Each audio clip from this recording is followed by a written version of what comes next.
ನಮಸ್ಕಾರ ವೀಕ್ಷಕರೇ, ನಾನು doctor Narayana Matla, ayurvedic sexologist, ayurvedic consultant, ಬೆಂಗಳೂರಿನಲ್ಲಿ ಪ್ರಾಕ್ಟೀಸ್ ಮಾಡ್ತೇನೆ. ನಿಮೂರು ದೌರ್ಬಲ್ಯತೆಯಲ್ಲಿ ಎರೆಕ್ಟೈಲ್ ಡಿಸ್ಫಂಕ್ಷನಲ್ಲಿ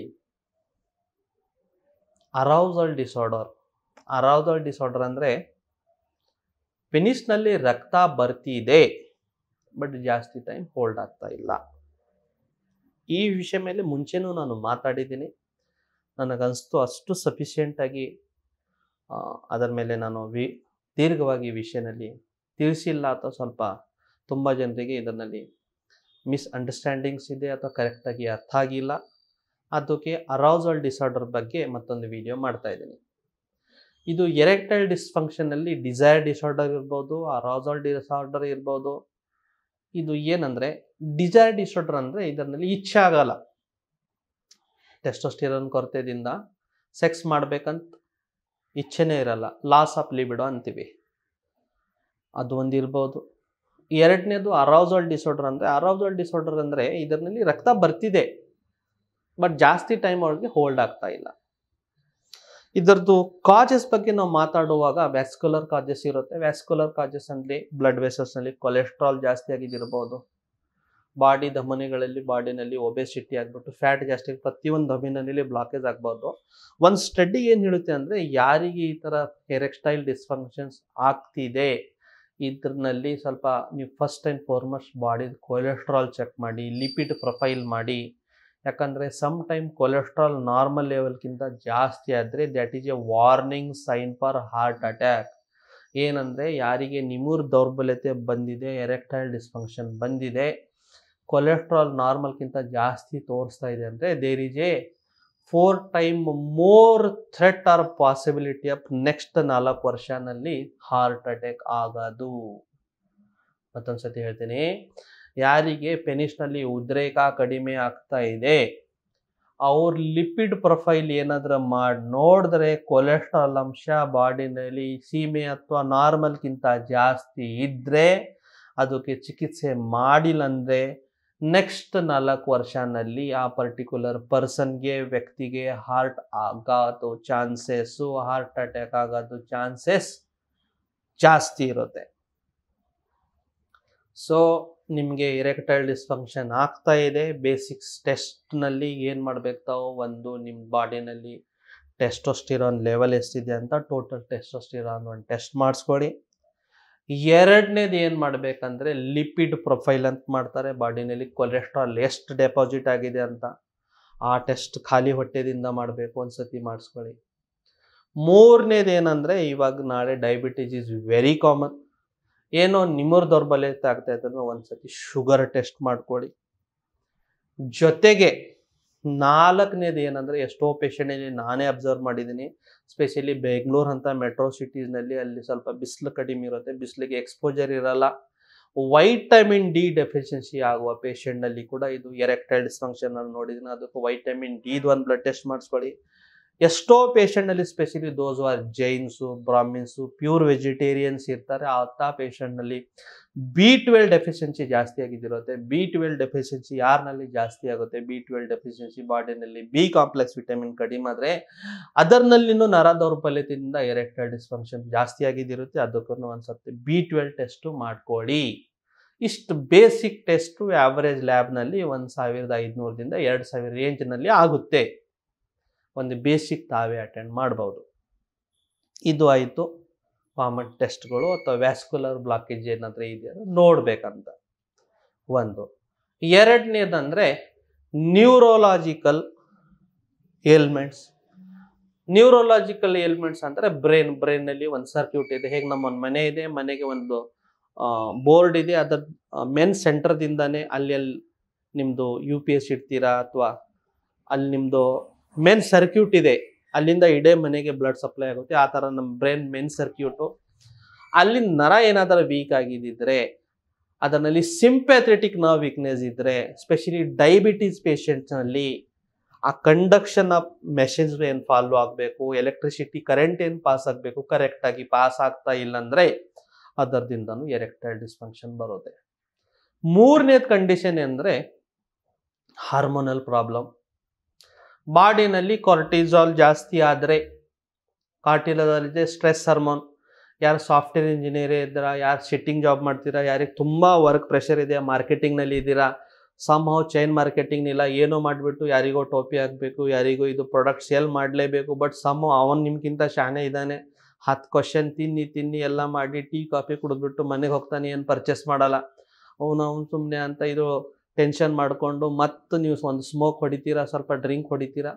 ಈ ರೀಸನ್ಸ್ದಿಂದ ಏನಾಗುತ್ತೆ ನಿಮಗೆ, ಒಂದರ ಕಾರ್ಟಿಸಾಲ್ ಜಾಸ್ತಿ ಆಗ್ತಾ ಇದೆ, ಆಲ್ಕೋಹಾಲ್ ಅಗೇನ್ ಇಟ್ ಸಪ್ರೆಸಸ್ ಎರೆಕ್ಷನ್, ಆಮೇಲೆ ಸ್ಮೋಕ್ ಮಾಡ್ತಾ ಇದ್ದೀರಾ, ಅಗೇನ್ ಇದು ಏನು ಮಾಡುತ್ತೆ ನಿಮ್ಮ ವೆಸಸ್ನ ಹಾರ್ಡ್ ಮಾಡ್ತಾ ಇದೆ. ಇವೆಲ್ಲ ರೀಸನ್ಸಿಂದ ಏನಾಗುತ್ತೆ ಎರೆಕ್ಟೈಲ್ ಡಿಸ್ಫಂಕ್ಷನ್ ಆಗುತ್ತೆ.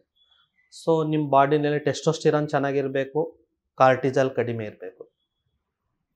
ಅದರ ಜೊತೆಗೆ ಏನೋ ಡಿಪ್ರೆಷನ್ ಟ್ರೀಟ್ಮೆಂಟ್ ಮಾಡ್ತಾ ಇದ್ದೀರಾ, ಡಿಪ್ರೆಷನ್ ಆ್ಯಂಟಿ ಡಿಪ್ರೆಷೆಂಟ್ ಪಿಲ್ಸ್ ತಗೋತಾ ಇದ್ದೀರಾ, ಸರ್ಟನ್ ಆ್ಯಂಟಿ ಡಿಪ್ರೆಸೆಂಟ್ ಪಿಲ್ಸ್ ಏನಿರುತ್ತೆ ಅಲ್ಲ, ನಿಮ್ಮ ಬಾಡಿದು ಮಸಲ್ಸ್ನ ರಿಲ್ಯಾಕ್ಸ್ ಮಾಡುತ್ತೆ. Penis is nothing but just A muscle. ಇದರಲ್ಲಿ ರಿಲ್ಯಾಕ್ಸೇಷನ್ ಬಂದರೆ ಎರೆಕ್ಷನ್ ಆಗಲ್ಲ. ಸೊ ಆ್ಯಂಟಿ ಡಿಪ್ರೆಷೆಂಟ್ ಏನಾದರೂ ಟ್ರೀಟ್ಮೆಂಟ್ ತೊಗೋತಾ ಇದ್ದೀರಾ, ಬಟ್ ನಿಮಗೆ ನಿಮೋರಿಕೆ ಏನಾದರೂ ಕಡಿಮೆ ಆದರೆ ನಿಮ್ಮ ಸೈಕ್ಯಾಟ್ರಿಷನು, ಸೈಕಲಾಜಿಸ್ಟು, ನಿಮ್ಮ ಕೌನ್ಸಿಲರು, ನಿಮ್ಮ ಡಾಕ್ಟರ್ ಹತ್ರ ಹೋಗ್ಬಿಟ್ಟು ಸರ್ ಇದು ಟ್ರೀಟ್ಮೆಂಟ್ ಸ್ಟಾರ್ಟ್ ಆದಮೇಲೆ ನನಗೆ ಈ ಥರ ಸ್ವಲ್ಪ ಎರೆಕ್ಷನಲ್ಲಿ ವೀಕ್ನೆಸ್ ಫೀಲ್ ಆಗ್ತಾ ಇದೆ ಅಂತ ಅವರಿಗೆ ಈ ವಿಷಯನ ತಿಳಿಸ್ಬೇಕು. ಜೊತೆಗೆ ಒಬೆಸಿಟಿ ಏನಾದರೂ ಇದೆ, ವೇಟ್ ತುಂಬ ಜಾಸ್ತಿ ಇದೆ, ವೇಟ್ ಜಾಸ್ತಿ ಆದರೆ ಏನು ಮಾಡುತ್ತೆ, ವೇಟು ಹೊಟ್ಟೆ ಅರೌಂಡ್ ವೇಟ್ನಲ್ಲಿ ಏನಾಗುತ್ತೆ, ಈಸ್ಟ್ರೋಜನ್ ಅಂಶ ಜಾಸ್ತಿ ಆಗುತ್ತೆ. ಹೊಟ್ಟೆ ಅರೌಂಡ್ ಫ್ಯಾಟ್ ಜಾಸ್ತಿ ಡೆವಲಪ್ ಆದರೆ ಈಸ್ಟ್ರೋಜನ್ ಜಾಸ್ತಿ ಆಗುತ್ತೆ. ಈಸ್ಟ್ರೋಜನ್ ಬಾಡಿನಲ್ಲಿ ಟೆಸ್ಟೋಸ್ಟಿರಾನ್ನ ಕೆಲಸ ಮಾಡೋಕ್ಕೋಗಲ್ಲ, ಯಾಕಂದರೆ ಈಸ್ಟ್ರೋಜನ್ ಇದೆ ಫೀಮೇಲ್ ಆರ್ಗನ್. ಪ್ರತಿ ಟೈಮ್ ಹೇಳ್ತೀನಿ, ಈಸ್ಟ್ರೋಜನ್ ಬಾಡಿನಲ್ಲಿ ಜಾಸ್ತಿ ಆದರೆ ಏನಾಗುತ್ತೆ ನಮಗೆ ಟೆಸ್ಟೋಸ್ಟಿರಾನ್ನ ವರ್ಕ್ ಆಗಕ್ಕೆ ಕೊಡಲ್ಲ. ಸೊ ವೇಟ್ ಲಾಸ್ ಮಾಡ್ಕೋಬೇಕು. ಅರೌಸಲ್ ಡಿಸಾರ್ಡರ್ ಬಂದಾಗ ಸೆಕ್ಸ್ದು 4 ಸ್ಟೇಜಸ್ ಇರುತ್ತೆ. ಒಂದು ನಿಜ ಡಿಸೈರ್ ಅಂದರೆ ಇಚ್ಛೆ ಆಗಬೇಕು, ಎರಡನೇದಂದರೆ ಅರೌಸಲ್ ಅಂದರೆ ಉದ್ರೇಕ ಬರಬೇಕು, ಮೂರನೇದೇನೆಂದರೆ ಆರ್ಗ್ಯಾಸಮ್ ಅಂದರೆ ಸೆಕ್ಸ್ನಲ್ಲಿ ಒಂದು ಕ್ಲೈಮ್ಯಾಕ್ಸ್ನಲ್ಲಿ ಹೋಗಬೇಕು, ನಾಲ್ಕನೇದೇನೆಂದರೆ ಸ್ಯಾಟಿಸ್ಫ್ಯಾಕ್ಷನ್ ಅಂದರೆ ನಾನು ಸೆಕ್ಸ್ ಮಾಡಿದ್ನಪ್ಪ ಒಳ್ಳೆ ಸೆಕ್ಸ್ ಆಗಿದೆ, ನನಗೂ ಖುಷಿಯಾಗಿದೆ, ನನ್ನ ಪಾರ್ಟ್ನರ್ಗೂ ಖುಷಿಯಾಗಿದೆ. ಸೊ ಇವಾಗ ಏನಾಗಿದೆ, ನಿಮ್ಮ ಹತ್ರ ಫಾರ್ ಎಕ್ಸಾಂಪಲ್ ನೀವು ಎಲ್ಲೋ ಯಾವುದೋ ಹೋಟೆಲ್ಗೆ ಹೋಗಿದ್ದೀರಾ, ನೀವು ಹುಡುಗಿನ ಕರ್ಕೊಂಡು ಹೋದ್ರ, ಅಲ್ಲಿ ಏನೋ ಒಂದು ಭಯ ಆತಂಕದ ವಾತಾವರಣ ಇರುತ್ತೆ, ಯಾಕಂದ್ರೆ ನೀವು ಫಸ್ಟ್ ಟೈಮ್ ಹೋಗಿದ್ದಿರ್ತೀರ. ಒಂದು ಹುಡುಗಿನ ಕರ್ಕೊಂಡು ಹೋದ್ರ, ಯಾರೋ ನೋಡಿದಾರೋ ಒಂದು ಭಯ. ಎರಡನೇದು ಇವೆಲ್ಲ ಹೋಟೆಲ್ಗಳಲ್ಲಿ ಇವತ್ತು ನಾಳೆ ಏನಾಗುತ್ತೆ, ಸ್ವಲ್ಪ ಸ್ಪೈ ಕ್ಯಾಮೆರಾಸ್ ಅಂತ ಇರುತ್ತೆ. ಸ್ಪೈ ಕ್ಯಾಮೆರಾಸ್ ಅಂದರೆ ನೀವು ಏನೇನು ಮಾಡ್ತಾ ಇದ್ರ ವಿಡಿಯೋ ರೆಕಾರ್ಡ್ ಏನಾದರೂ ಆಗ್ಬೋದು ಅಂತ ಅದರದ್ದೊಂದು ಫೇರ್. ಎರಡನೇದು. ಮೂರನೇದು ಏನೋ ನೀವು ಈ ಥರ ಜಸ್ಟ್ ಎಂಟ್ರಿನಲ್ಲಿ ಆಗಿದ್ದಾರೆ, ಇನ್ನು ಫೋರ್ ಪ್ಲೇ ಹೋಗ್ತಾ ಇದ್ದಾರೆ, ಯಾವುದೋ ಒಂದು ಫೋನ್ ಬಂತು, ಅದರಲ್ಲಿ ಫಾರ್ ಎಕ್ಸಾಂಪಲ್ ತಮ್ಮ ಫ್ಯಾಮಿಲಿ ಮೆಂಬರ್ ಯಾರಾದರೂ ಫೋನ್ ಮಾಡಿದ್ರು, ಅಥವಾ ಹುಡುಗಿ ಫ್ಯಾಮಿಲಿ ಆಕ್ಸಿಡೆಂಟ್ಲಿ ಫೋನ್ ಮಾಡಿದ್ದಿರ್ತಾರೆ, ಬಟ್ ಮಾಡಿದ್ರೆ ಒಮ್ಮೆ ಪ್ಯಾನಿಕ್ ಆಗಿಬಿಡ್ತೀರ. ಏನಂದ್ರೆ ಗೊತ್ತೈತೇನೋ ಅಂತ ಆ ಪ್ಯಾನಿಕ್ನೆಸ್ಗೆ, ಆಂಗ್ಸೈಟಿಗೆ ಆ ನೈಟ್ರಿಕ್ ಆಕ್ಸೈಡ್ ಬ್ಲಡ್ನಲ್ಲಿ ಏನು ರಿಲೀಸ್ ಆಗಬೇಕು ಅದು ಆಗಲ್ಲ. ಅದರಿಂದ ಏನಾಗುತ್ತೆ, ಅರೌಸಲ್ ಆಗಲ್ಲ. ಯಂಗ್ ಏಜ್ನಲ್ಲಿ ವೆರಿ ಕಾಮನ್ ಇದು. ಸೊ ಇವೆಲ್ಲ ಏನಿದೆಯಲ್ಲ ಅರೌಸಲ್ ಡಿಸಾರ್ಡರ್ಸ್ದು ಸ್ಟೇಜಸ್ಸು. ಸೊ ನಾನು ಇದಕ್ಕೆ ಏನು ಮಾಡಬೇಕು, ಪ್ರತಿಯೊಂದು ಪೇಷಂಟ್ಗೆ ನಾನು ಹೇಳ್ತೀನಿ, ನಾನು ಟ್ಯಾಬ್ಲೆಟ್ಸ್ ತೊಗೊಂಡ್ಬಿಟ್ಟು, ನಾನು PRP ಇಂಜೆಕ್ಷನ್ ತೊಗೊಂಡ್ಬಿಟ್ಟು, ನಾನು ಶಾಕ್ ವೇವ್ ಥೆರಪಿ ತೊಗೊಂಡ್ಬಿಟ್ಟು, ನಾನು ಪೆನಿಸ್ ಇಂಪ್ಲಾಂಟ್ ಮಾಡಿಬಿಟ್ಟು ಸೆಕ್ಸ್ ಚಿಕಿತ್ಸೆನ ಮಾಡ್ಕೊಳ್ತೀನಿ ಅಥವಾ ಸೆಕ್ಸ್ ಟ್ರೀಟ್ಮೆಂಟ್ನ ಮಾಡ್ಕೊಳ್ತೀನಿ ಅಂದರೆ ನೀವೊಂದು ಕನಸು ನೋಡ್ತಾ ಇದ್ದೀರಾ ಅಷ್ಟೇ. ಡಾಕ್ಟರ್ ಟ್ರೀಟ್ಮೆಂಟ್ ಕೊಡ್ತಾರೆ, ದಟ್ ಈಸ್ ಓನ್ಲಿ 50%. 50% ನಿಮ್ಮ ಎಫರ್ಟ್ಸ್. ನೀವು ಎಷ್ಟು ವಾಕ್ ಮಾಡ್ತಾ ಇದ್ದೀರಾ, ಎಷ್ಟು ಫಿಸಿಕಲಿ ಆ್ಯಕ್ಟಿವ್ ಇದ್ದೀರಾ, ಎಷ್ಟು ನೀವು ನಿಮ್ಮ ವೇಟ್ ಲಾಸ್ ಮಾಡೋಕ್ಕೆ ಕಮಿಟೆಡ್ ಇದ್ದೀರಾ, ಒಂದು. ಎರಡನೇದು, ನೀವು ಎಷ್ಟು ಸ್ಟ್ರೆಸ್ ಕಡಿಮೆ ಮಾಡ್ಕೊಂಡಿದ್ದೀರಾ, ಸ್ಟ್ರೆಸ್ ಕಡಿಮೆ ಆಗಾಗ ಎಷ್ಟು ಯೋಗ ಮಾಡ್ತಾ ಇದ್ದೀರಾ, ಮೆಡಿಟೇಷನ್ ಮಾಡ್ತಾ ಇದ್ದೀರಾ. ಮೂರನೇದು, ಡಾಕ್ಟರ್ ಏನೇನು ಬೇಡ ಅಂತ ಹೇಳಿದ್ದಾರೆ ಎಲ್ಲ ನೀವು ಸ್ಟಾಪ್ ಮಾಡಿದ್ದೀರಾ. ಅದು ಕುಡಿಯೋ ಚಟ ಇರ್ಬೋದು, ಸ್ಮೋಕ್ ಇರ್ಬೋದು, ನಶ ಇರ್ಬೋದು, ಗಾಂಜಾ ಇರ್ಬೋದು, ಡ್ರಗ್ಸ್ ಇರ್ಬೋದು, ಅದು ಎಲ್ಲ ಎಷ್ಟು ಬಿಟ್ಟಿದ್ದೀರಾ ಅದ್ರ ಮೇಲೆ ಡಿಪೆಂಡ್. ನಾಲ್ಕನೇದು ಮತ್ತು ಫೋರ್ಮೋಸ್ಟ್ ಇಂಪಾರ್ಟೆಂಟ್, ಎಲ್ಲಕ್ಕಿಂತ ಮುಖ್ಯ ಹೇಳ್ತೀನಿ ಎರೆಕ್ಟೈಲ್ ಡಿಸ್ಫಂಕ್ಷನಲ್ಲಿ. ಎಷ್ಟೋ ಡಾಕ್ಟರ್ ಇದು ಸುಮ್ಮನೆ ನಾನ್ಸೆನ್ಸ್ ಅಂತ ಹೇಳಿದ್ರು, ಬಟ್ ನಾನು ನನ್ನ ಪ್ರಾಕ್ಟೀಸ್ನ ಹೇಳ್ತೀನಿ. ಎಷ್ಟೋ ಮಾಡರ್ನ್ ಡಾಕ್ಟರು ಇವತ್ತು ಅವ್ರು ಎಕ್ಸೆಪ್ಟ್ ಮಾಡಿದ್ದಾರೆ ಏನಂದರೆ, ಹಸ್ತಮೈಥುನ ಮಾಡಿ ವೆಸಲ್ಸ್ ಡ್ಯಾಮೇಜು, ಆ ಸ್ಪಂಜ್ ಡ್ಯಾಮೇಜ್ ಒಂದ್ಸತಿ ಡ್ಯಾಮೇಜ್ ಆಗಿಬಿಟ್ರೆ ಅದರಿಂದ ರಿಕವರಿಗೆ ಟೈಮ್ ಹಿಡಿಯುತ್ತೆ.